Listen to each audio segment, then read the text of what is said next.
I've got the honor of introducing Senator Menendez, and he will come up here and he'll say a few words to start the event. The senator obviously has a tight schedule, so he's going to be leaving us right before 10:30. So what we're going to do is when the senator finishes his prepared remarks, I'd like those in the press that have a few questions, we'll take a few questions, if that's okay with you, Senator. And then what we'll do is I'll come back up here and I'll call up the panel, and we'll handle. They'll do a short presentation, Hispanics Rising, which Simon will do. Then we will have Janet Murguia and Frank Sharry address us. So, and if you, by the way, for those of you who, we are going to be putting this up on the web later this afternoon, so there'll be a full show up. And we're starting late because I understand that a fraction of snow makes Washington run about 30 minutes late. So, being from Miami, I accept that as a possibility. Obviously, in this issue, there are a few elected officials that have provided so much leadership and put so much of their career at stake on this issue than Senator Bob Menendez. He clearly has been a resource for his colleagues in the Senate, for the nation as a whole, as someone who understands the very issues that we are dealing with and the importance and gravity to our nation, to its economy, and to the structure of America. The reality is that were it not for Senator Menendez's instigation that NDN look at this issue, we probably wouldn't be working on this issue as hard as we have in the past few years. We've invested millions of dollars to make people understand or bring this issue to the public debate in a reasonable manner that benefits the longer-term debate that America has to have on immigration. But throughout it all, Senator Menendez has stood strong to represent those issues which are at the heart of being American. And it is with a tremendous honor that NDN has him here today, and which we thank him for all his work with us. Senator?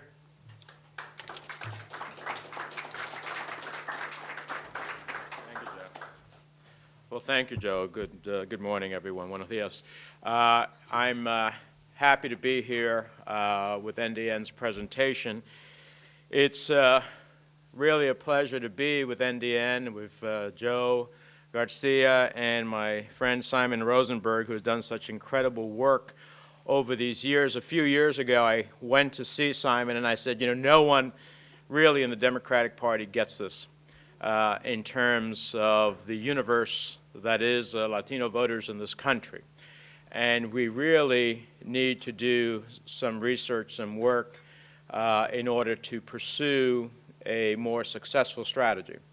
And of everybody who I talked to, only Simon Rosenberg and NDN got it.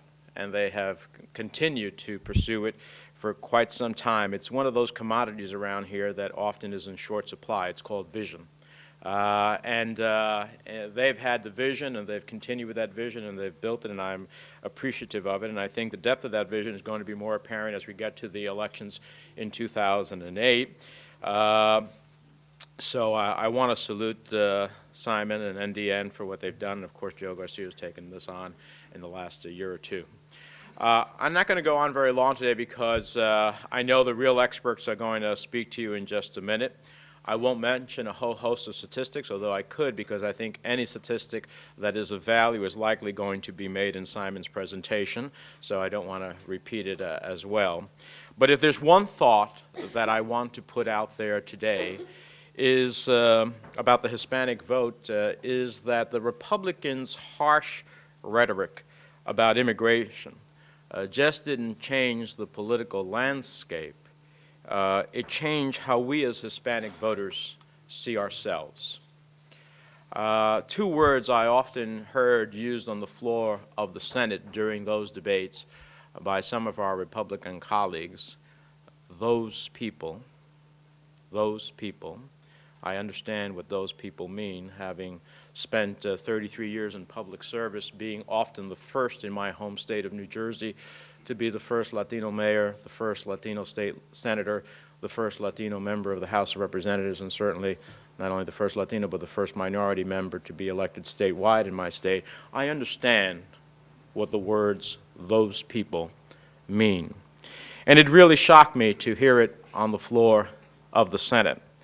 I think most of us from our community understand what the words "those people" mean and the effect it's supposed to have. And in this respect, we're talking about much more than undocumented workers. We are talking about the entire Latino community, from the most high and mightiest to the most humble in our community. For those of us who have worked hard every day, for those of us who have served our nation in countless ways, for those of us who have managed to succeed despite the odds, this was an attack on all of us. And in doing so, I believe Republicans showed their true colors. Last year, when we heard former Senator Conrad Burns joke about the, quote, nice little Guatemalan man working on his house, or last week when we heard Mitt Romney talk about people with a, quote, funny accent, the message was the same. Republicans are willing to use Hispanics as political scapegoats in order to avoid talking and dealing with the real issues of the day. So when Republicans started talking about those people, it speeded our march towards the Democratic camp. We saw this in 2006. We certainly saw it in certain local and state elections in this year of 2007, and I think we're going to see it dramatically in 2008. But immigration isn't the only issue that has led Hispanics to the Democratic Party. I think it's a general lack of understanding on the part of Republicans as to how the agenda of the Hispanic community in this country is within an American agenda. And I just want to give you some examples of that. We're all concerned about health care in this country. We're concerned about the 47 million Americans who have no health insurance, but Republicans don't understand that within that context, Hispanics are the single largest element of the community to have the least insurance. And Republicans not only don't understand that, they have no solution. Our educational systems are in challenge, but Republicans don't seem to understand that almost half of Hispanic high school students don't graduate, and they have no solution. As a matter of fact, we had, working with the Congressional Hispanic Caucus under the Clinton years, we had a program geared specifically towards trying to reduce the Hispanic dropout rate, and it was under the Bush administration that that program was eliminated. We had begun to make success. And so those are the lacks of sensitivities that exist. Our nation is facing the prospect of an endless war in Iraq, and Republicans don't seem to understand that Hispanic men and women in uniform make up a very significant percentage of those putting their lives on the line every day. As a matter of fact, the first casualty in Iraq was Hispanic. They certainly wouldn't be saying what they say about Hispanics in general if they did. But the success of Democratic candidates is going to depend to a large degree next year on how they decide to stand up for an agenda to tackle those problems head on, and how well they exhibit their understanding of what Republicans do not. So here's the bottom line. If we as Democrats communicate on these vital issues that we stand, I think, largely and squarely with the Hispanic community on health care, on education, on economic empowerment, on immigration, and on Iraq. But if we show our understandings that within all of those issues that all Americans care about, the unique consequences to the Hispanic community as a subtext of those major national issues, then we're going to have a record Latino vote and a Democratic president. And then one final other line. That's the political bottom line. But I think there's also a moral bottom line as well. When Mother Teresa was asked what others could do to advance peace in the world, she said simply, go home and love your family. In the immigration debate, that kind of thinking has been in far too short supply. Human compassion has certainly, I saw the Republican debate the other night, it just who can outright the other on the question of how harsh we can be on immigration. I hope that they remember that there's going to be a general election after the Republican primary, and that the road to the White House, as you'll see in this presentation, to a large degree, comes right through Hispanic communities. If you look at where the greatest Hispanic populations are in the country, they are situated in states that ultimately provide nearly the number of electoral votes necessary to elect the next president of the United States.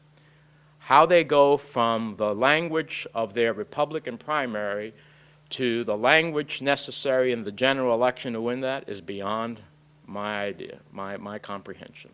But that is where they're at. And that is, I believe, at the end of the day, where they show their true colors. So the time that the type of language of human compassion along the way here, as one America, is shown by a candidate, it's ultimately going to provide not only a better America, but a harvest of rich votes, no matter what the ethnicity of the voter. I think that's the incredible opportunity that Americans of Hispanic descent have in this election. They have been waking for a long time. They are poised to make the single most significant difference. The only challenge is for those of us who are leaders from the community across the spectrum of that leadership is to make sure that they exercise their franchise. If they do it on that day, they will probably make the single difference, not only in choosing the candidates in the parties in the primary context, but certainly in the general election can be the deciding difference. And I think the percentage of votes you'll see Republicans get will diminish dramatically from the progress they have made. Just as Pete Wilson drove Latinos out from California, this crop of candidates has clearly shown us where they stand with our community, and they do not stand with us. I'm happy to answer some questions. And if not, I'm happy to leave. Yes. Republicans would say that they love Latinos. What they don't like is the ones that are here illegally. They make that distinction often. It's the illegal immigrants that they are concerned about, not legal Latinos. I just wonder what you thought of that distinction that they make. Yeah, that's a falsehood. And here's why. Why is it then that when we had legal permanent residents, people who obeyed the law, followed the rules, did everything right, that it was Republicans who opposed including legal permanent resident children in the state child health insurance program? If you want to show the difference between those who have come undocumented and those who have followed the law, obeyed the rules of the nation, and done everything right, and been good citizens, you would have included legal permanent resident children in the children's health insurance program. Republicans told us, if you put that in, it will be a deal breaker. There will be no S-chip. Now, I got bogged down in other issues as well, but they told us right off the bat. That's one of many examples I can give you where they do not differentiate between those who have obeyed the laws, followed the rules, and are, in all respects, great citizens, and those who are undocumented in the country. And, and the list goes on language issues, on the pursuit of in the Justice Department, on civil rights divisions, on issue after issue. They show that they do not stand on our side. Yes, sir? Do you have any concerns about the ways that the Democratic presidential candidates are talking about immigration and Hillary Clinton's struggle to talk about driver's licenses? Yeah, I think that they need to understand as well. I saw a list of national polls yesterday, and every Tuesday at the Democratic luncheon we get a preview of polls, some which we conduct, some that are conducted by other groups, and some are conducted by news organizations. And the latest poll I saw, once again, when Americans were asked in open-ended questions, what are the things you care about? Immigration ranked 5th with 7%, not even in double digits. The economy, health care, the war in Iraq, consumer issues, which I take to be subprime issues, all ranked above it. And that has consistently been the reality. Now, it drives a certain percentage of the electorate, particularly in the Republican electorate, but it isn't. Most Americans are mainstream in their thought. They want to have security at the borders, and we agree with that. They want to ensure that people follow the law, and we agree with that. But they also understand that a pathway to earn legalization in which you have to go through a series of hurdles before you achieve that is a right and appropriate way to reach our challenge that we have for the 12 million or so who are in the shadows and out of the light. So I hope that Democrats are not going to cower to the 7% of the electorate that is largely not going to be there with them anyhow on a whole host of other issues. Do you think they are cowards? I don't think so, but as we progress and move to the general election, I hope they don't feel that that's a necessary pressure. Senator, have you seen the new Tom Tancredo ad that was revealed yesterday? I make it my business not to look at Tom Tancredo ads. We'll be showing it a little bit. But no, I haven't seen it, but I can just imagine. Senator, I have a question about the broader Latino vote in November. Mhm. Every election year, every 4 years, we talk about the increasing power of the Latino vote. And I wondered if you could tell us what you think makes this year really differently in terms of productivity of the vote. You know, there's always the potential, but then it kind of falls short. What is going to make that different this year? I think two things. 2006, which was not a presidential year, while the midterm elections vote went down overall, Latino vote went up as a percentage of the vote in midterm elections. Very critical. 2007, look at state and local elections, particularly look at Virginia, look at New York, notwithstanding the issue of the driver's licenses. Look at what Republicans try to do to use immigration as their successful wedge issue, and what happened in Virginia, what happened in New York, Democrats won. But that also stirred larger Latino votes. So the bottom line is if in midterm elections, when the general electorate is going down, Latino voting is going up. If the use of immigration by Republicans virulently drives them to the polls and helps defeat them, then I can just see what 2008, when people understand the consequences of a presidential election, when they understand the desire for change passionately that most Americans have, but that Latino Americans have even more so because they have felt the scorn of this language and this messaging. I think you're going to see some record votes, and that's why I think the dynamics is different. A maturing in a political context that makes a difference. Senator, I'm Jonathan Kaplan with the Hill newspaper.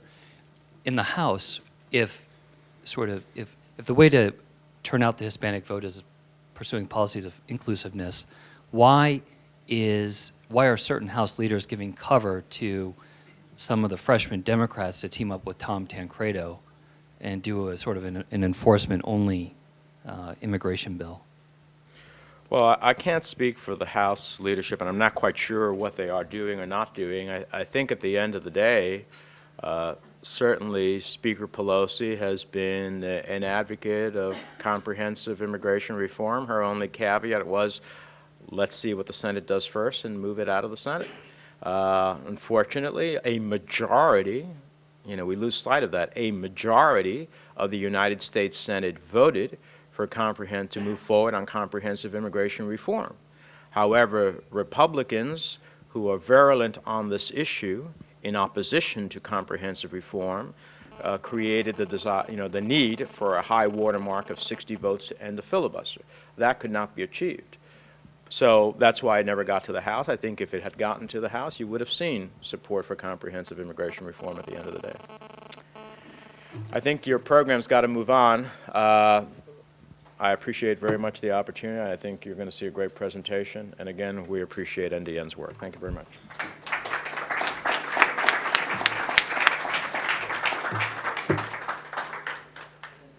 Senator, if I can ask the panelists to take their seats, I'm going to introduce them all at the same time, and then Simon will do his presentation, and then we'll hear from them. First off, I'll introduce Simon Rosenberg, founder and president of NDN. Obviously, NDN, Simon's history has been closely affiliated with the Democratic Party, but before he did that, he was also involved in television production and news, and he has a cameo on on what's a war room, which is always interesting to look for. But the reality is, for the last few years, Simon has taken on this as one of the major issues in politics, and it has also helped redefine what NDN does. Seated to Simon's left is Janet Murguia, who clearly has been a national Latino leader, but a leader of excellence, served in various capacities in the Clinton administration as well as in higher education. And when the leadership of NCLR began looking for a transition person to lead NCLR into the new century, there was probably no other name that came out as strong and that had the credibility and record of Janet Murguia. And she took on this very difficult challenge to institutionalize one of the great institutions of the Hispanic movement in America, and clearly sits in the center and the fore, and yet has been a leader on all these debates and provided the basic information which allows us to take not only a moral position but a correct position in terms of American politics and what needs to be done to better the lives of all Americans, and in particular Hispanics.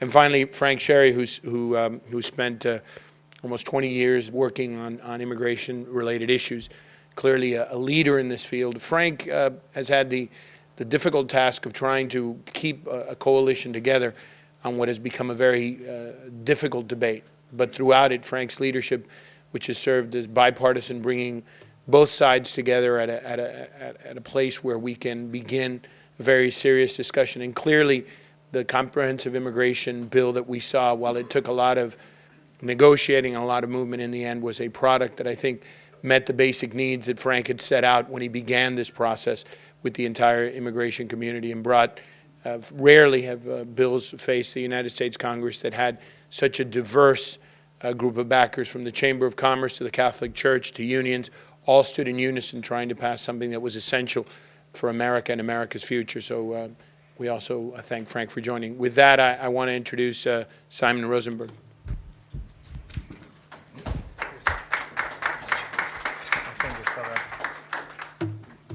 I'm gonna use this mic, and I'm here to set the table on the politics of immigration. I'm not going to talk about the legislative fight, other than to say that NDN has been a strong, enthusiastic supporter of what we call comprehensive immigration reform, and we think it is a sound, smart, pragmatic solution to a vexing national challenge, and we look forward to actually continuing to work on that in the months and years ahead. And I just want to thank Joe for his leadership, and for our panelists, Senator Menendez, and also I want to acknowledge Cecilia Munoz, who's here, who we've done a lot of work at NCLR, and Maria, and everybody else, the family that's been involved in this over the last couple of years. So let me get right into it. Hopefully all of you can see here. Let's go through. Go ahead, Dave. Here. Let me step off. So the context is that since the last great majority coalition that was built in the 20th century, FDR's coalition, the country has gone through what may be the greatest demographic changes in the history of the country, right? You know, we were for over 300 years a white, black, majority, minority country. That frankly, that racial construct in the United States was an exploitive and pernicious one for most of our history. That is giving way now to a very different racial construct in the United States. In 1960, 89% of the country was white, 10.5% was African American, 0.5% was other. Today, it's 66% white, 15% Hispanic Latino, 13% African American, and the rest other. And what that means is that we've had a tripling of the quote-unquote minority population in the United States in the last 45 years. I would argue that this is perhaps the greatest demographic transformation that we've seen in our history, and certainly it is cause for any reasonable set of people to be wondering what is going on to the country that they grew up in, because we are changing so much as a nation. And so in addition to that, the country has become much more southern and western, suburban and exurban, Hispanic and Asian, and obviously immigrant and Spanish-speaking, more millennial and aging boomer, more digital age in our life and work habits and industrial age. Go ahead, Dave. You know, the locus of the population of the country has changed a great deal. We have moved from a country that was concentrated in the urban north to now one that is much more southern and western, right? This is the, keep going, Dave, is that this is the 100 largest cities, go ahead, Dave, 100 largest cities in American history. over time. 70% now of the 100 largest cities, 70 of the 100 largest cities are in the South and the West. Obviously, huge change. And we also know, the great change, the great demographic change of America in the last 50 years, and as we head into this new century, is the rise of Hispanics. In my lifetime, Hispanics will be 25% of the vote, 25% of the population, and we will, in America will be, in my lifetime now, a majority-minority country, right? Huge shift. We know that Hispanics are heavily concentrated across the border, along the border. Go ahead, Dave. But, the Hispanic population, with it being at 15% nationwide, is obviously starting to hit very critical mass in other parts of the country. Recently, two of the fastest growing Hispanic populations have been in Georgia and North Carolina, for example. So this is a national phenomenon. Go ahead, Dave. And, this is a little bit, this report, by the way, is online. You can pull it down. You can steal the slides if you want. You can do anything you want with it. So I'm not going to go through all the details, but this is, basically the Hispanic population is also very diverse. It's almost, it's sort of a euphemism, or it's an interesting way to describe this very diverse population as a single block. Obviously, they're united by language, but this is an extraordinarily diverse population, and every state has a different combination of immigrants and native-born and people who speak Spanish and all these things. So it's hard to also, as you look at the politics of this, is not to look at this community as monolithic in any way. So what we know about the Hispanic electorate is that it is growing very rapidly, right? There are reasonable projections that the vote in 2008 will have doubled in numbers from 2000, and which is a huge shift in the vote in the United States. Go ahead. And that, what's important is that all the census data and all the analysis we've done and other groups have done is that the immigrant part of the electorate, not of the population, is about half of the electorate. So it means that in 2006, 8% of the American electorate was Hispanic. About 4% of the American electorate was born outside the United States, grew up speaking Spanish, and are Hispanic immigrants, right? And in an election that was, for example, in 2000, divided by 500 votes, that 4% can have an enormous impact on what happens in 2008. What we also know is that Spanish language media itself is becoming an incredibly powerful force in the life of the country because of this large, growing Spanish-speaking part of America. And you all know, and we don't have a slide on this, is that a majority of Hispanic adults in the United States now are also foreign-born and grew up outside the United States. And the reason this matters is that Spanish language media is becoming a critical battleground of American politics. We saw in 2004 the first fully funded back and forth in Spanish in American political history between the two parties and their allies. You've seen Univision now, which is having their Republican debate this weekend, really asserting itself as a major force in the debate. And things like, two quick stats, Spanish language radio today is now the third most listened to radio format in America. And also that, Univision consistently wins the most coveted demographic, the 18 to 34-year-old demographic, in prime time against all the other major networks, right? Univision has now become an extraordinary force, and it's why it's sold for $12 billion, almost twice the price of Chrysler, by the way, just recently in the last year. Go ahead. So breaking down the Hispanic electorate by state, right, we see, this is the, how the population is distributed. And again, for example, in California in 2008, the population will be 19 to 20% Hispanic. Half of that, the estimates are 55% of that is immigrant, right? So we're now talking about 10% of the California electorate grew up speaking Spanish and not English, right? Really an extraordinary thing, which is why we're seeing the need for Spanish language communication. Go ahead. And as I said earlier, it's not a monolithic vote. This is just the Hispanic vote and how it played out in the Senate races in 2006. It obviously really was very dependent upon the race and the community and so on. Go ahead, Dave. And even down in Nevada, where it's dead even. So huge swing. This is a volatile swing electorate. This is not a monolithic Democratic-based vote in any way. And go on, Dave. And what changed that, and the reason it became a swing electorate, was the arrival of all these new immigrant voters and a new Republican strategy pioneered by the Bush brothers and Karl Rove, learned in Texas and Florida, where they made a decision to engage and communicate to this community very aggressively, mostly to immigrants, mostly in Spanish, so it was not seen by the broader electorate. It was very smart and very strategic.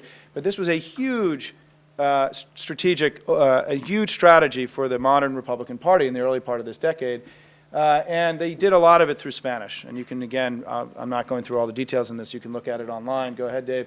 And look, what happened was they changed the game, right? Fastest growing part of the American electorate went from 21% Republican in 1996 to 40% Republican in 2004, an enormous shift, right? An extraordinary political accomplishment by George Bush and Karl Rove, considering that this is the fastest growing part of America in the 21st century, and certainly threatening for the Democrats, and I'm not going to show this ad right now for time purposes, but go ahead, Dave, but all that changed in 2006, right? That strategy, the enlightened Bush strategy towards race and towards immigration, was replaced by another strategy. Call it Tancredo, Sensenbrenner, Romney strategy, right? Which is now the one that is, caused this, in essence, the demonization of Hispanics that we saw starting with the outrageous Sensenbrenner bill, which called for the arrest and deportation of 11 to 12 million people out of this country in 2005, drove the largest civic demonstrations in America in the last 40 years, and changed American politics. And so, go ahead, Dave.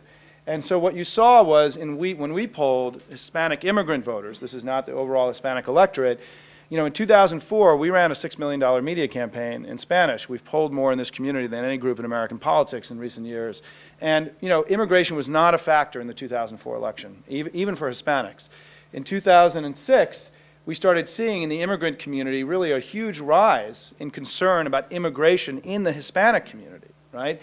And then let's look at the next slide, which is when you ask the question this way, right, which is what's the most important problem facing U.S. Hispanics, not what's the most important problem facing the country, the numbers spike, 37%, 15%, that's 52%. This was not a factor in polling in 2004, right? So those who argue that Hispanics don't care about immigration, I don't think I've actually ever sat down and talked to an Hispanic, right? Because the degree of discrimination and racism the Republicans ran in 2006, ads comparing Mexican immigrants to Islamic terrorists in 25 states, right? All over the country, a common tact. And so what we've seen is, and then look what it did in terms of participation, right? How does this debate on immigration affect your intention to vote? 54% said it increased their likelihood to vote in the 2006. And so what happened in 2006, right? Well, the great Republican strategy and gains among Hispanics unraveled, right? And they fled the GOP in extraordinary numbers. And there are those who've made the argument that these numbers track what happened with the overall electorate. That's not true. The shift in Hispanic votes was double what happened in the overall electorate. There was a doubling of the shift of Hispanic votes. And what we also know, go ahead, Dave, is that turnout increased significantly. And this is exit polls. These are indisputable numbers, right? If we use the exits as the one indisputable set of numbers we all use, the percentage of the Hispanic electorate, the percentage of the electorate that was Hispanic has increased by 33% in just 4 years, right? Really dramatic. And in an off-year turnout, in an off-year election, low turnout electorates traditionally, vote, their numbers go down. They actually went up. And I think it's reasonable to assume that in 2008, Hispanics will be 10% of the overall vote in the United States, given what's happening in voter registration, excuse me, and citizenship applications and everything else. So our basic conclusion is that the Republicans' new Sensenbrenner, Tancredo, Romney strategy has been a catastrophic disaster for their party. And it had tremendous opportunity costs in 2006. They had little to show for their extraordinary investment. It took away one of their most important new and effective tools they had, which is Spanish language media. They ran no Spanish language ads anywhere in the country in 2006. It alienated the fastest growing part of the American electorate and reinforced the core narrative that Democrats had constructed in 2006 is the Republicans were more interested in playing politics than solving the nation's problems, right? Which I think continues today. Go ahead. And I'll go through it. And what was the takeaway of George Bush and Karl Rove about 2006? There were a lot of things they could have concluded about what happened when they lost in the House and the Senate. The one thing that they concluded with is that they had to stop the bleeding with Hispanic voters. And they put in one of the only, right, there were only 4 in the Congress, in the Senate or the House, minority members of the Republican Party in the House or Senate. They put in Mel Martinez as their chairman as a sign that they realized that losing this Hispanic vote was essentially could make them a minority party, for good in the 21st century. And I'll go through this quickly because, I mean, this is stuff you can read online for time because we've got wonderful panelists here. Go ahead, Dave. And I think this is important, and there's a lot of text here. But the other thing is that Democrats now, the other new factor is that Democrats have figured all this out. In 2004, John Kerry didn't know where the Southwest was on the map, right? There was no significant investment by the Democrats in the Southwest. John Kerry didn't visit there very much. There was very little money spent. They didn't run a lot of ads in Spanish. There was simply, they didn't understand the strategic opening that exists here. That's all changed, right? The conventions in Denver, the Nevada caucuses were created. We have a bilingual candidate who's a serious candidate for president of Mexican descent, right? They've participated in all the major events, NALEO, NCLR, Univision. There is a clear new strategic understanding about the importance of this vote and the regional strategy that it means, which didn't exist in 2004. And so just to get to the end of this is that, our basic advice to the Republicans is that, remember Pete Wilson, right? We've seen this before, right? There was a powerful, the Republican Party took on Hispanics in the 1990s in California and turned a state that birthed Ronald Reagan and Richard Nixon and made it an irrevocably blue and progressive place, where even a Republican governor today has a gay chief of staff, right? That state has changed dramatically. And I hope, and our hope here as an NDN, is that the Republican Party comes to their senses and actually cuts a deal and helps us solve this vexing national problem. What's interesting today is look at the new USA Gallup poll. Hey, Tracy, can we ask them to look at the new USA Gallup poll that just came out yesterday? The three leading Republicans in the national Republican vote today are Rudy Giuliani, John McCain, and Mike Huckabee, all of whom have taken a stance to leave the 11 to 12 million people in the country, the 11 to 12 million undocumented. Those that are running more virulent anti-immigration campaigns are losing ground, even inside the Republican primary audience right now. Go ahead. And this is something Joe can talk about in the Q&A, even Florida today has been changed by this demographic change. Florida is no longer majority Cuban. The Hispanic electorate is no longer majority Cuban nor majority Republican. A huge change in 2006. And just to end with this, is that, this is the Electoral College map, right? The Democrats in the last 4 elections have won 248 Electoral College votes in every election, same states each time. Go ahead, Dave, right? So this is the base of the Democrats. Come back, Dave. 248 votes, and so the question is, how do Democrats get to a permanent majority base that they've got a very high floor in the Electoral College as we look to 08?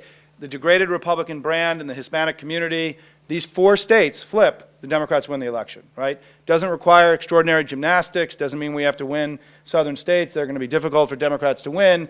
This one factor in what's happened with the Hispanic community is likely to give the Democrats the presidential race in 2008. You then add Florida, right? 304 Electoral College votes. You put in Ohio, 324. You put in Iowa, New Hampshire for fun because we're all obsessed with them, right?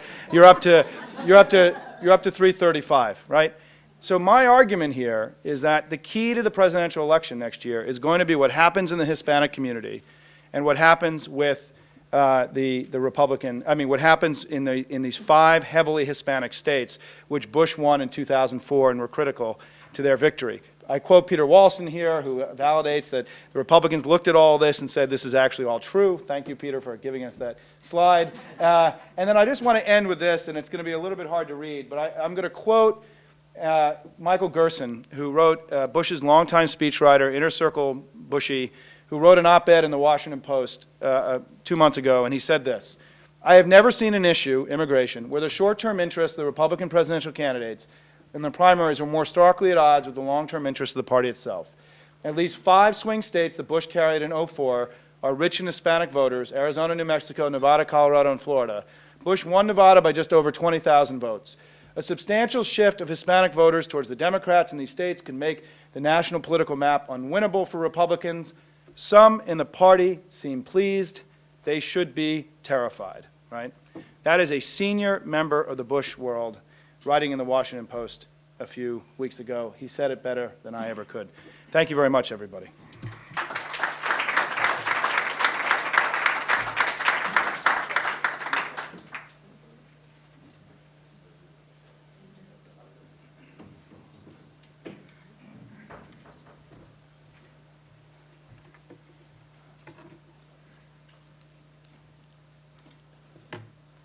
Thanks, Simon.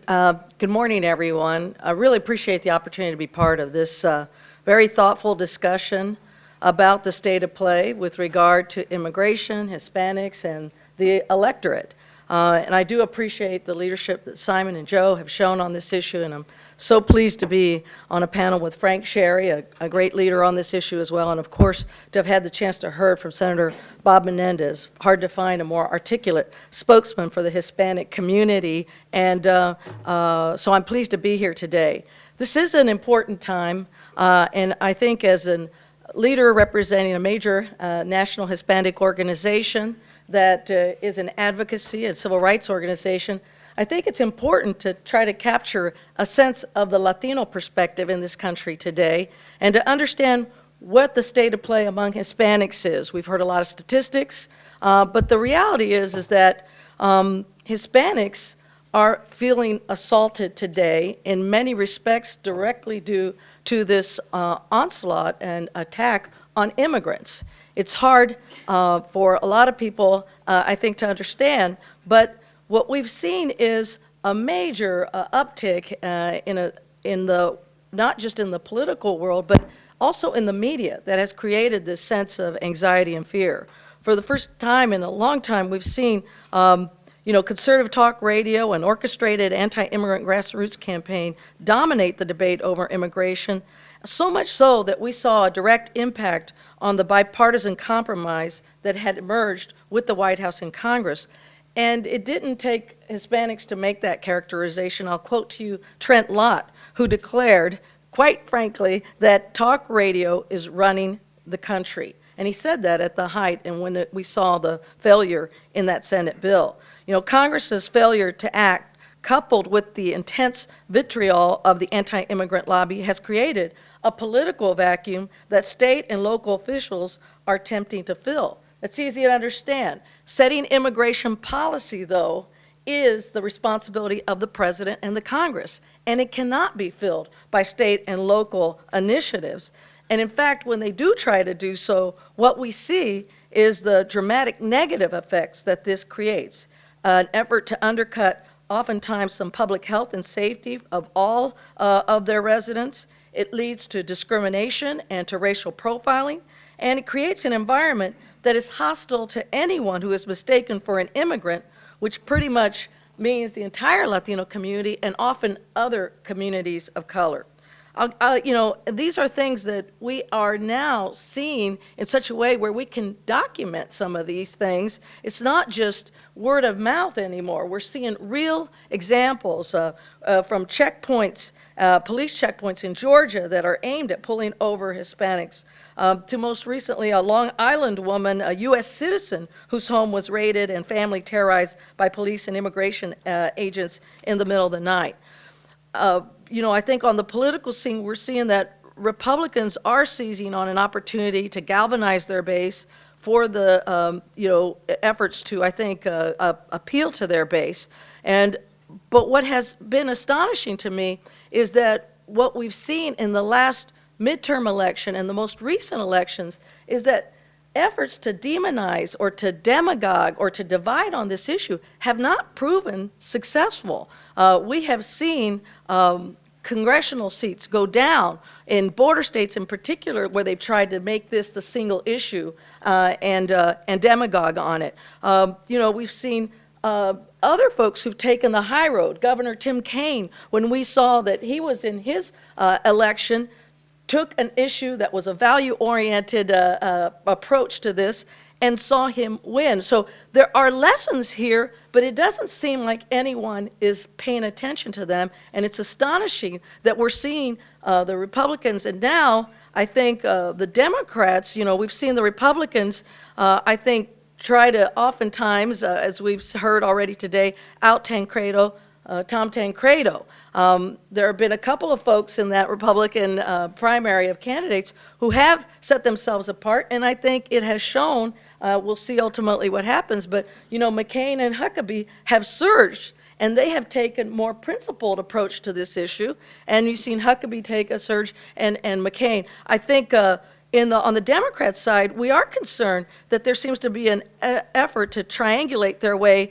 to an enforcement-only middle ground on this. And I think both parties should really move forward at their own peril on this if they decide to take either the Tancredo or the triangulation approach.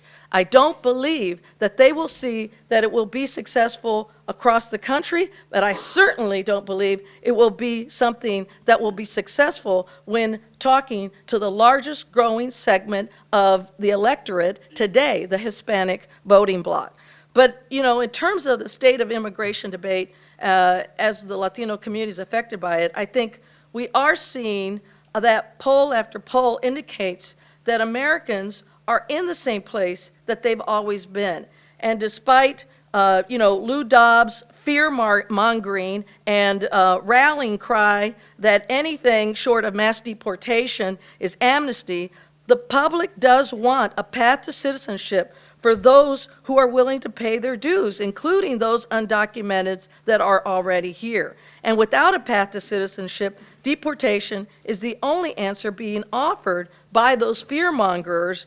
You know, and when you think about what's going to be required in mass deportation, you certainly understand that, you know, we have so many issues. You know, how many boxcars will it take to deport 12 million people? What kind of police state would be required to ultimately track them all down? How would the public react to men in uniforms? And, you know, this notion of separating families, I just don't understand how people can carry that argument to its conclusion and believe that that is an end that is consistent with this country's values and traditions. So, you know, one of the things we released, National Council of Raza released a report with the Urban Institute documenting the impact of increased immigration rates on children. And we used data from that report. And the New York Times estimates that over 12,000 American children have been separated from at least one parent by our government, causing what is really a humanitarian crisis and a new set of challenges for our schools, child care centers, and child protection infrastructure. We have to be able to understand that, yes, enforcement is important, but we have to be thoughtful about how we choose to enforce our laws and what are the priorities around that. You know, the airwaves, and so, you know, many in the Hispanic community are seeing these families being separated, the children being affected by this, and it's having an impact. The airwaves are often filled with the slander and misinformation and oftentimes downright bigotry that we're seeing over and over again. Another fearmonger, Glenn Beck, commented in a mock ad that was produced by subscribers to his website, known as Insiders, that depicted this giant refinery that produces what he called was Mexinol, which according to the ad is fuel made from the bodies of illegal immigrants from Mexico. You may think that sounds outrageous. Well, you're Hispanic in this country. You know, it's appalling.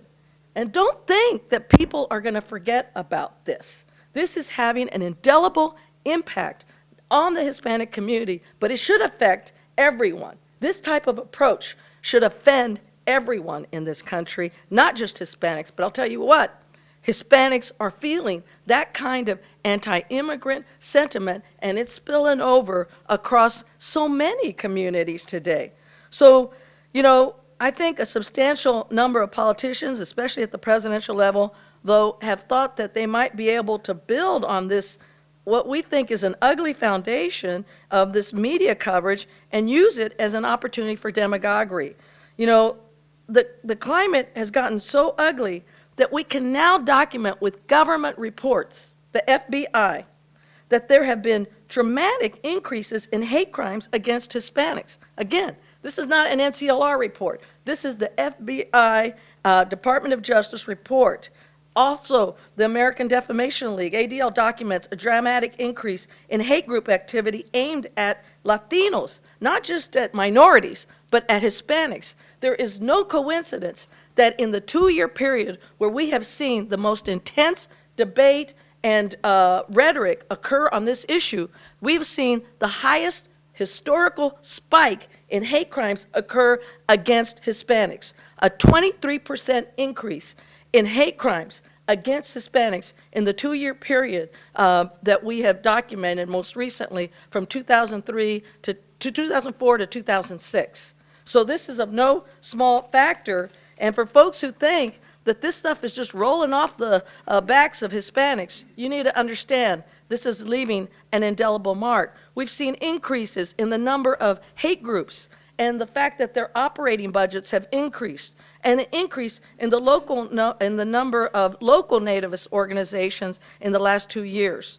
You know, just this week, I'm closing now, the local advocate in a southern county in the United States told us specifically, you know, we're trying to find lawyers to help us deal with issues in Saluda County. The police there, according to our context, really terrorize anyone who looks or sound Hispanic. This is a quote from that source. My contacts have told groups not to come and to try to educate the town about immigrants and myths. They fear for our physical safety. So, you know, has this issue crossed the line with Hispanic voters?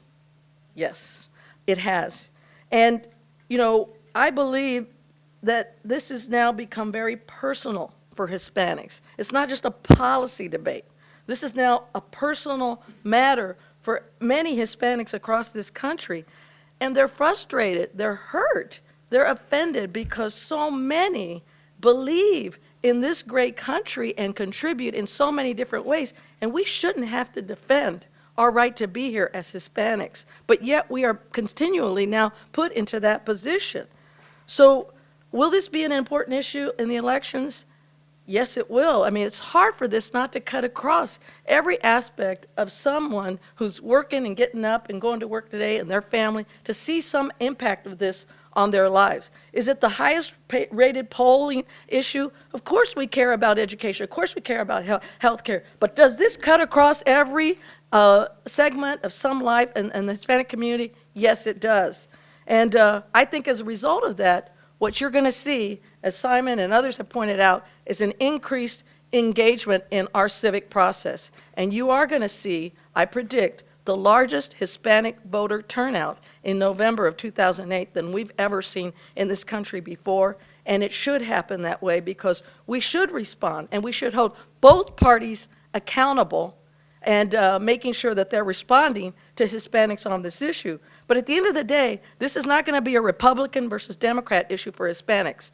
It's going to be a courage versus cowardice issue. It's going to be who's a leader on this issue and who's not a leader on this issue. Who can create a vision and a solution to this issue, and that's where the Hispanics will line up, and that's where they're going to make a difference in this election. Thank you very much.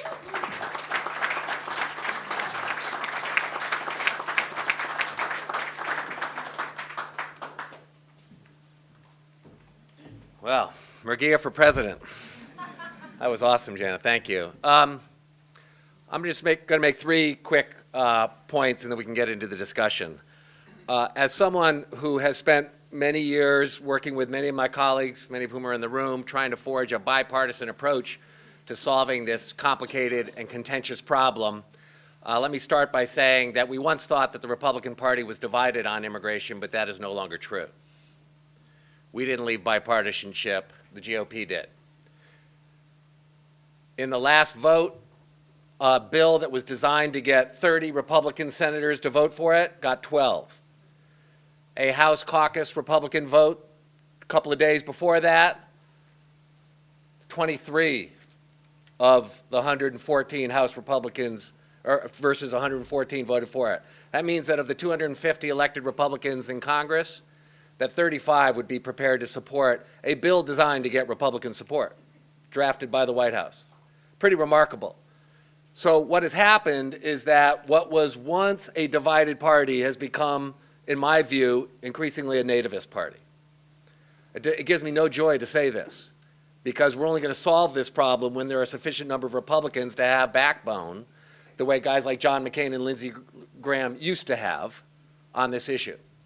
So now you see the candidates. I mean, you know, we worked with Rudy Giuliani, and he was the most pro-immigrant politician in the country, not Republican, most pro-immigrant politician in the country. And to watch his performances in these debates is disgraceful. It's disgraceful. How he's going to accept Pete Wilson's endorsement one day and then try to run back to the center in the general election if he gets nominated, I don't know how he does it. Any smart Democratic operative will just have a photo of him shaking hands with Pete Wilson and send it to Spanish-speaking voters. So the Republican Party is now in the clutches. You know, it's remarkable. It's a remarkable development. What happened this spring, in large part, was a Republican Party that used to view the anti-immigrant forces as marginal. I mean, remember that the anti-immigrant forces ran Pat Buchanan in 2000 against George W. Bush. And they gravitated to the Reform Party, essentially took it over from Ross Perot as a way to try to get some traction because they thought the Republican Party would never embrace them. And what happened this spring is that they're in bed together, a full embrace of each other. Remarkable. When Tom Tancredo says they're out Tancredoing Tancredo, that says it all. And he's right. So what else doesn't, the second point is that what the GOP doesn't get, and this will be on display in the forum that Univision is sponsoring. It's remarkable. Because they have their, I'm sure their handlers are saying, okay, all you have to do is say you're for legal immigration. And since Hispanic voters who vote are legal, they will get it. And this is how stupid they are about it. See, this is what people don't get about the fastest growing group of new voters in this country. If you've worked with immigrants the way we have for many, many years, what you understand is that there's a distinction between legal and illegal in a family doesn't count. Because you have citizen members, you have permanent resident members, and you have undocumented members. So when you're talking about, I'm for the citizens sitting on one side of the kitchen table, but I want to deport the people sitting across the table from them, that's a family issue. You're saying my hard-working family members should be expelled from the United States. You wonder why it's a defining issue? And this is what some pollsters don't get. So they say, well, look, Hispanics don't seem to register that this is, you know, the top issue. It's in the same way when you ask African Americans, civil rights is not the top issue, but it's the defining issue for African American voters. You can't get to African American voters unless you're right on civil rights. And increasingly, you're not going to be able to get to Spanish-dominant Latino voters unless you're right on immigration. Who cares what your position is on small business formation if you want to deport my brother? So that's going to be, this is the, and you know, look, I get it. They don't really get the issue. They figure, okay, we got to speak to the base because in Iowa, obviously there's some pop to this issue, but we're going to go to this forum, and boy, are we going to, we have to be careful because the anti-immigrant forces are going to be watching. I can't wait to see the jiu-jitsu on this. And I have to say, you know, I suspect there'll be more of them trying to have their Sister Soldier moment than anything. We're not going to pander to these Latinos, and we'll show them. Boy, am I going to have a front row seat. And then the third point I want to make is about Democrats. Democrats are not sure-footed on this issue yet. And I make some distinction between, quite frankly, Senate Democrats and House Democrats. Senate Democrats have gone to war in 2006 and 2007 for comprehensive immigration reform. A remarkable thing. On an issue that is so difficult, that is so contentious, twice it's been fought, once from the minority, once from the majority. You got to give Harry Reid and Ted Kennedy, Ken Salazar, Bob Menendez, these guys, lots of credit. And up until recently, you had to give credit to the brave Republican reformers who seem to have enough backbone to stand up and say we should do this. Now, in the House, you obviously see candidates and members struggling with this. Not Speaker Pelosi, she gets this issue, but you see them struggling with it. Here's my prediction. I'm optimistic about House Democrats and where I think it's going to end up. Because they don't get it so well, they're trying to figure out, well, how do we deal with swing voters who seem really worked up about the problem and Latino voters for whom it's a defining issue? Is there some way that we can deal with both? To me, I've been working on this issue 25 years, this is not difficult. This is not difficult. I get that people don't get it yet, but from my point of view, if Democrats are smart, okay, not like Frances Busby who said you should vote even if you're not legal, right? Not like Nikki Tsongas who said to the Boston Herald 5 days before the election when she's under attack on illegal immigration, oh yes, and we should give driver's licenses. I mean, I'm not talking about boneheaded candidates who do stupid things. If you get it right, what you are for is enforcement plus. You're for dealing with the border and employers and making sure that we know who's here. That is a position that is supported by 2/3 of the American people in every independent poll, virtually every independent poll done by media organizations in the last few years. We have the summary on our website. It's remarkable. They ask it a whole bunch of different ways. This is not a new topic. Democrats don't have to be scared of saying, you know what, we're not going to deport 12 million people. Because you know what they're going to get is a lot of people saying that's right. Not from Republican hawks who want to drive the party over the political cliff. Of course you're not going to appeal to those people. But independents are upset about the fact that politicians aren't solving the problem more than they're upset about these brown people living in their country. That's my bet. That's my bet. So I think Democrats need to lean into this issue, need to say, of course we want to crack down at the border and on employers, and we want to make sure that we deal realistically with the folks who are here. If they do that over time, you know what I think is going to happen? Here's my final prediction, is that this is going to be a wedge issue that works for Democrats against Republicans. Will it take 2 or 3 election cycles? Maybe. But I look forward to the day when a Republican says, how do we sue for peace? Because this is killing us with independents, and it's killing us with Latinos. And we've got to take this issue off the table, and if we do, maybe we can get back to other issues that are better for us. I don't know when it's going to happen, but mark my words, I think it will. Thanks.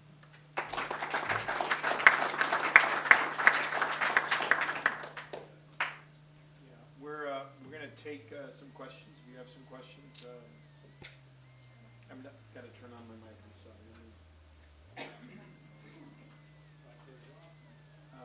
And Tracy will be handing out the mic.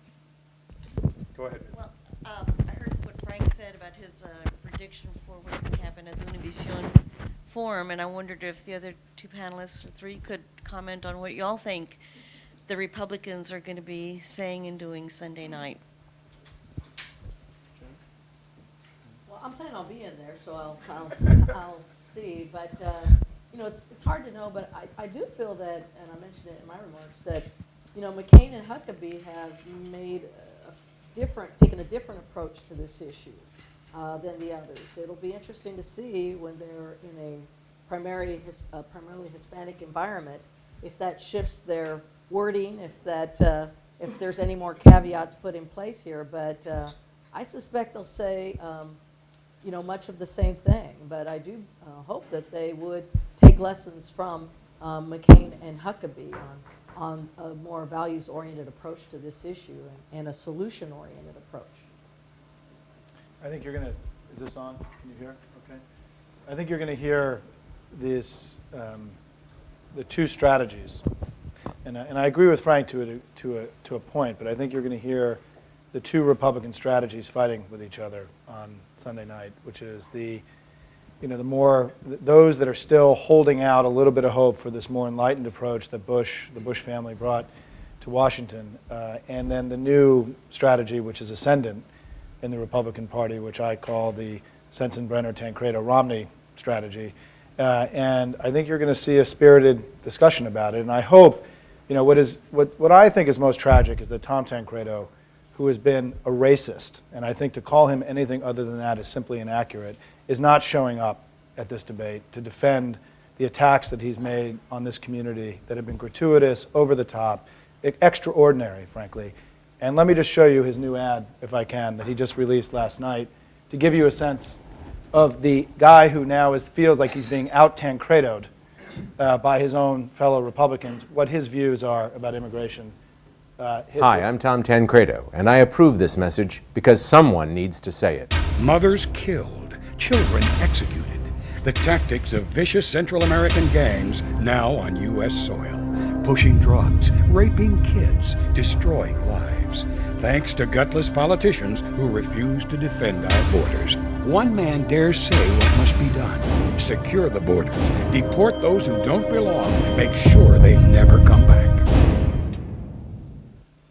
Do you think we could ask him who he means by deport those who don't belong? There's somebody named Rosenberg.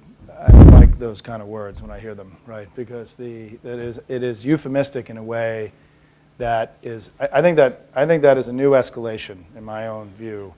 You have a guy who is I call him 1% Tom Tancredo, right? The guy, despite the fact this is supposed to be this defining issue in the white electorate, he's still at 1%. And He's now, I think, desperate to get into the game and is ratcheting up his rhetoric. But it's extraordinary language at the end of that ad.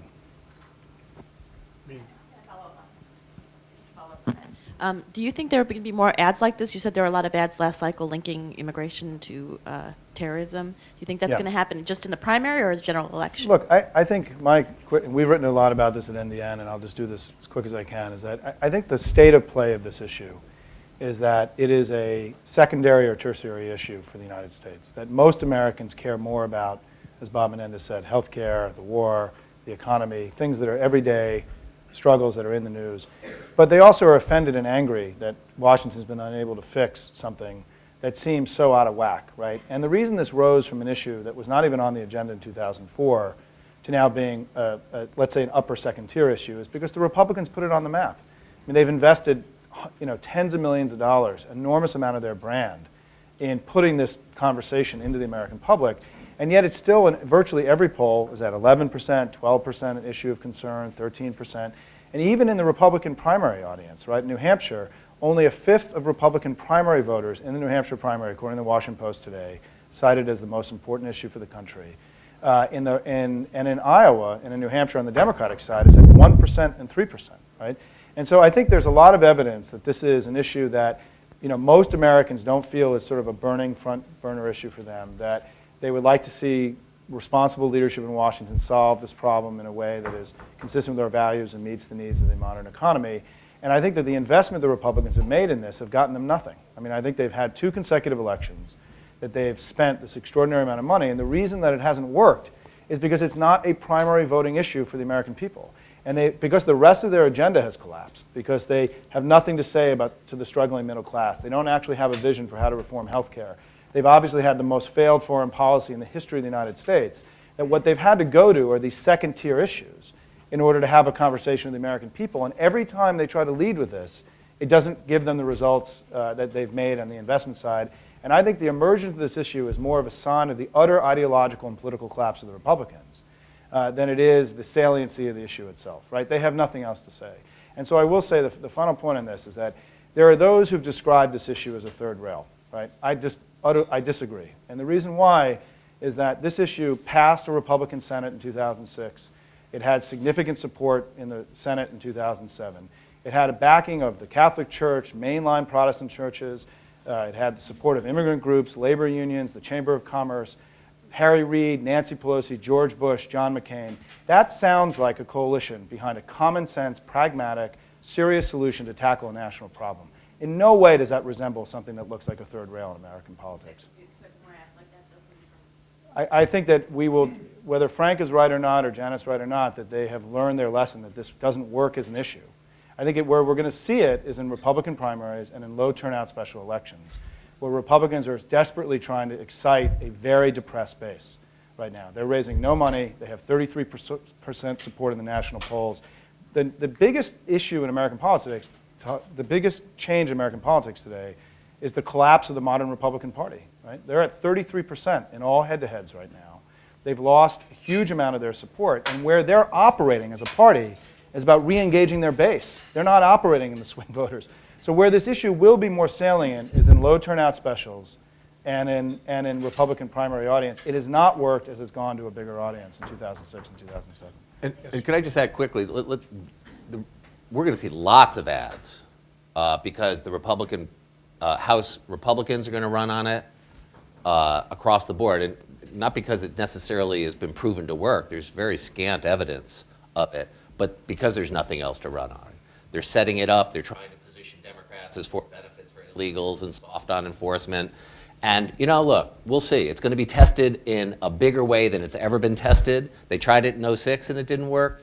They're going to try it again in a much bigger way, and we'll have a test. They've tried it in Virginia, tried it in New York.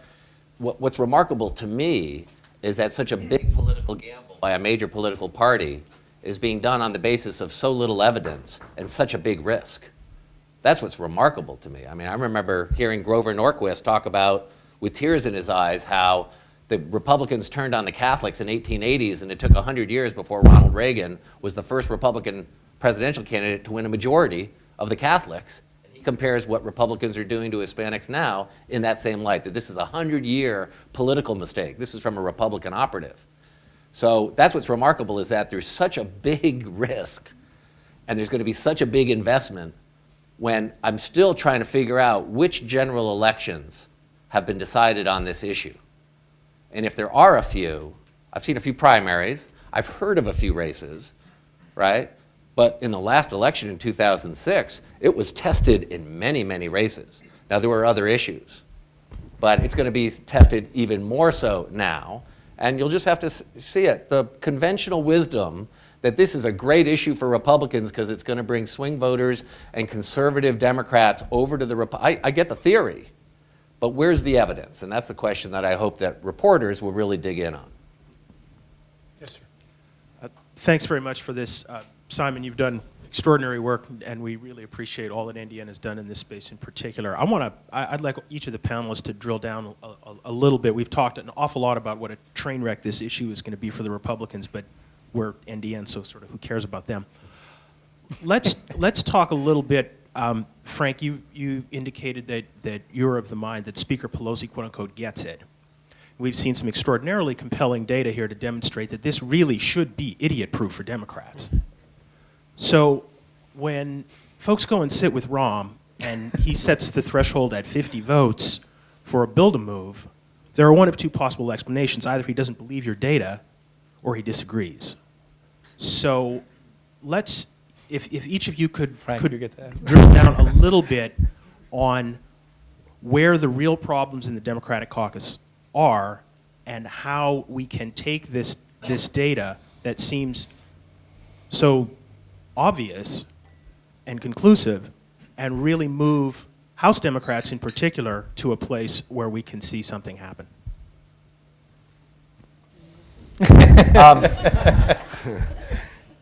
You know, let me be generous, which is that I get that many House Democrats are spooked by this issue because they haven't debated. You know, in the Senate, they've had 2 years of debates with, you know, a death march of difficult amendments and have had to, like, put their careers on the line with this being part of the debate. That's not really the case with House Democrats. So there's a tremendous fear of the unknown among House Democrats, and Rahm's job is to get those guys in swing districts that Bush won reelected. And they see this issue as potentially the one issue that could thwart that.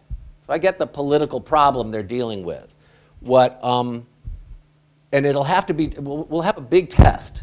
But if the Democrats think that throwing the fastest growing group of voters under the bus at a time when there's a presidential candidate saying they're for some sort of enforcement plus comprehensive immigration reform, or passing a bill that's enforcement only and laying it in the Senate lap, it'll be disastrous for the party, and you need a strong top of the ticket to win those, to retain the majority. So I'm confident that smarter folks will end up saying, let's do the right thing, and that it's new.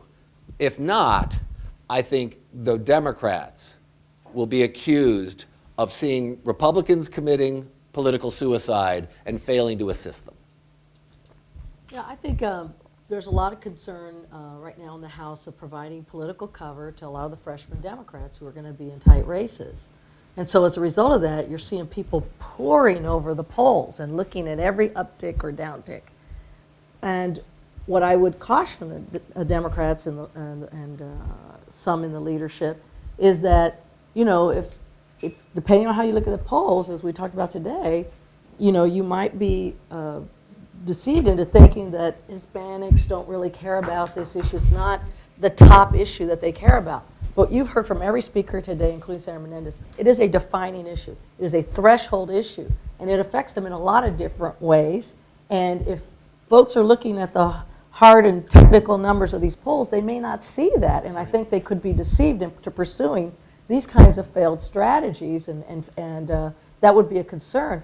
I would just, you know, I'd also say as they're pouring over these polls, sometimes it's hard to, you know, kind of take a step back and look out there and see this as the opportunity that it is for Democrats to define themselves as leaders on this issue, creating a workable and reasonable solution to a problem that this country wants solved. So there is an opportunity here for Democrats, and it's not about necessarily being so cautious and having to just focus on enforcement when you can provide a vision for the whole country of how we can solve this. There's an opportunity there for the Democrats if they will take it.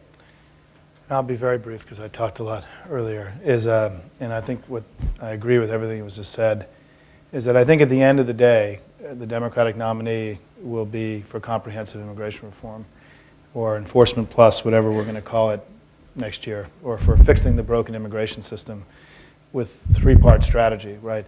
And that there will be a press conference at some point in March or April with Nancy Pelosi and Harry Reid and the Democratic nominee saying that we will solve this immigration problem by doing by essentially pursuing the comprehensive path. I think that is preordained. That's going to happen, right, at the end of the day, because both the Senate Democrats have too much invested in this, and I do believe that Nancy Pelosi believes deeply that this is the right thing to do. And so at that point, that is going to be the position of the Democratic Party. Regardless of where you are around the country, regardless of whether you're in a state rep race or a congressional race, the Republicans will be able to run ads against you saying that the Democrats believe in whatever the words are they're going to use. And therefore, it's been our counsel, and it has been our counsel for several years, that it would be better to respond to that by saying, I have a plan to solve the problem, they don't. And that America is looking for constructive attempts to solve the vexing national problems that we face today. They're looking for an economic strategy that raises wages and incomes. They're looking for a better foreign policy. They're looking for a better and constructive strategy of how to solve the immigration issue. And I think positioning us as Democrats, positioning themselves as the people who are going to solve the vexing national problems, that are going to reach across the aisle, work with this unprecedented bipartisan and deep coalition, is, I think, the winning strategy. It also, by the way, as Frank said, and National Immigration Forum has this poll analysis on their website, it also polls comprehensive immigration reform, including leaving the 11 to 12 million here in the country, gets 55 to 70% support in virtually every poll taken in the United States in the last 2 years, including right before the final Senate vote. The New York Times had a poll showing 67% support for comprehensive. So my advice to my fellow progressives and those on the center left is that immigration is a defining issue in many ways for our family in the early 21st century. It's a test of our leadership and whether we have what it takes to govern the country and meet the great challenges of the day. I think this issue is the right political thing to do, it's the right legislative thing to do, it's the right moral thing to do. And I think it is an incredible test of whether we have what it takes to lead America in the early part of the 21st century, and I'm confident we're going to pass it. Let me give you 2 points just to follow up on what Simon said. If you looked at polling on this issue before the Republicans made this an issue that they wanted to run on, Hispanics were probably more conservative than other groups on these issues. Clearly, Hispanics are in the first tier of competition. If white Americans or African Americans are in competition for low-rung jobs with Hispanics, you can only imagine what Hispanic Americans are. In other words, with new immigrants coming in. And so and secondly, they know the immigration system's broken. I mean, they went through it, and so they know it's broken. And so the reason, and I think Janet's absolutely right about this, is that when you look at this as an entree issue, it's changed. What used to be very conservative reactions to this by the Hispanic community now has a very different debate. And secondly, a historic construct. You know, we have an opportunity here. When Lyndon Johnson signed the Voting Rights Act, I mean, he said to his friends, I am giving away the South for a generation or two. There is no question that he did it, but he did the right thing. He did the right move and the right thing, even though the Democratic Party paid a huge political price, but it was good for America. This is one of those issues where it's all plus plus. In other words, there may be a little bit of noise on the front end, but in the end, not only are we doing the morally correct thing, but in the end, it will benefit the party politically in the long term, and without question, it is the good thing for America to do. Yes, sir. If we could get the mic to you. Maybe 2 more. We'll take 2 more questions, and then we'll close it up. You mentioned the kind of economic side of the question and you know, the African American population, and I'm wondering you know, how this issue does affect other Democratic bases, you know, like the African American population, because it's both a civil rights issue but an economic issue. Craig, do you want to touch on some of the polling you've done? Sure. There's no question that African Americans and union households are more skeptical of immigration than, say, well-educated Democratic voters who have higher incomes. So there's no question that that's the case. And it's because of that that I suspect you're going to start to see, with bipartisanship being no longer viable, at least in the short run, that I suspect you're going to see a more progressive, pro-worker frame on immigration reform, that Democrats will naturally start to put together a package that will be designed to be less business-friendly and more African-American and union-friendly. If that occurs, and I predict it will, then I think that you're going to find, while there still will be the same concerns of, what does this mean, right? But as the debate, this is why I think Democrats need to lean into the debate rather than to avoid it, because otherwise they'll be defined by their opponents and they won't define themselves. So they have to define themselves, it seems to me, and they could define it in a way where, and this is what from AFL-CIO to SEIU and the major African-American-led civil rights groups get, that when you talk about the people, the 12 million here, that not bringing them into the system so that they're here legally actually affects the wages and working conditions of all workers. Correct. And so from a, if you will, even a populist point of view, that would be more appealing to African Americans and union members if you focus primarily on that, as well as dealing with getting tough on employers, dealing with labor law enforcement, dealing with border issues. I think that's a frame, as opposed to the George Bush defined version of comprehensive reform, which is how most African Americans and others heard about it. Then I think that over time, Democrats will be in a position to have a more consolidated, at least progressive constituency in favor of the core elements of reform. But that all has to happen and play out. We'll see. But that's how I see it happening, because of that vulnerability that hasn't been properly addressed by us or by Democrats yet. My sense is that increasingly the various communities of colors can kind of see what's happening here. Just as this issue, as Joe pointed out, has been phenomenal in how it's unified the Hispanic community. We're not a monolithic group. A lot of sub-ethnic populations, and in the past we recognize that. There have been some common cultural connections, but nothing has done more to unify the Hispanic community in the last decade or two than this issue. And I think people see it, and it's not just because it's immigration, but they see it as a humanitarian issue, as a civil rights issue, and that's true, I think, across communities of color. And while there's anxiety, economic anxiety about what this means, people get this across the Asian Pacific American community, across the black community, and they also get it when people try to create wedges amongst us. And I think we recognize that there's more that unites us than divides us. And I don't think people are going to get tripped up on this issue when it comes to Election Day. I think they're going to see this for what it is, and if it's the division politics, if it's the demonizing politics, and the demagoguery, I think communities of color are going to get it. 2 quick points is that, it is amazing that today in this country that 5% of our workforce is undocumented, meaning that they're outside legal protection of American law, they are easily exploitable. In a time where globalization is making it much harder for average families to get ahead, the Republicans, by blocking comprehensive immigration reform, have essentially contributed to the downward pressure on wages and benefits at the lower end of the workforce, which seems to be completely inconsistent, frankly, with their overall ideology, right? So I do think that I don't think people really understand the enormity, how many actual workers are here and how big a percentage of the American workforce we're really talking about. And just for a data point, there are more undocumenteds in the country today than there are people who are unemployed. So for example, if we just deported all the undocumenteds, because 5% of the workforce is undocumented, we have 4.6% unemployment rate. There's not even enough unemployed people to fill all those jobs. So this idea that there's plenty of jobs, there's plenty of, if we got rid of all these folks, there'd be plenty of opportunity. We can't even fill these jobs. The second point, and I just want to, it's something that Janet said. There was a reference recently by somebody on the left of center side who talked about this being the new welfare reform and sort of welfare redux, right? Not only do I find that personally offensive, actually, as a way of looking at this issue, but it's also an anachronism, right? Welfare, the way that Ronald Reagan and the Republicans created this mythology around welfare was a core part of the sort of latter stages of the Southern strategy of the Republican Party, right, which they used in their era of ascendancy to beat back the Democrats. Essentially, a core part of what happened in the transfer of power in the last 10 years away from the Democrats was race-based, right?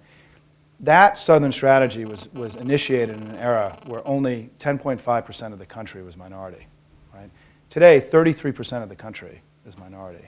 We are coming out of the other end of the Southern strategy from a racial standpoint. And as I go through in my charts, and we've written about this in a Mother Jones piece that's out online right now if you all want to look at it, we make the argument that what is emerging is a 21st century electoral majority strategy that is not a Republican strategy, but a progressive strategy that is going to be the next great electoral strategy based on some of the stuff I went through today, that will be built on this more multiracial, multicultural America and the rise of this millennial generation, which is the other big sort of factor that's growing in the 21st century. And the key, I just want to close by saying this, is that the idea that somebody in this day and age, given how much our population has changed, could make a reference to welfare reform, it shows how out of touch with how America's evolving some of the analysts on our side of this party are right now. Okay, with that, we'll close it off because I know some of the journalists need cutaways and individuals. Thank you very much. Thank the panelists, Frank, Sharry, and Janet Murguia.